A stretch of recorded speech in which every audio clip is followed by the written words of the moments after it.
To assalamu alaikum warahmatullah. Kamar da yadda kuke gani wannan counting da jiya lokacin da na buɗe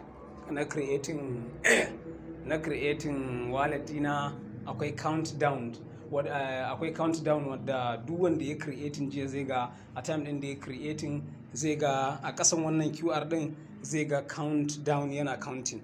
So kamar yadda kuke gani yanzu gashi nawa da yake ya riga da ya gama su nuna mun claim.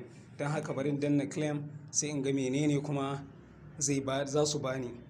To kun gani na danna claim sannan gashi ya sake ci gaba da counting wadda anan kun ga sun bani coins kwaya biyu 2ST yawwa. To kun gani ma'ana 2 Sidra token.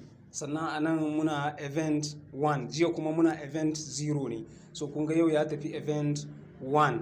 So next event ɗinmu zai ƙare karfe 1 ko ince next event ina zai ƙare karfe 1:30 bayan awa 24 kenan na gobe in Allah ya kai mu.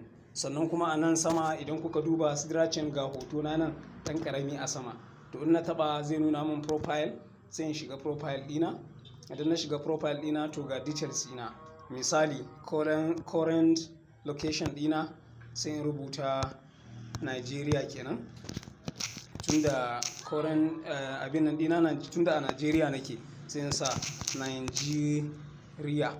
To kun ga sai kuma biography ɗina wadda already na riga da na rubuta kawai pasting zan yi saboda haka ga biography ɗina na yi pasting ɗinsa kamar yadda kuke gani.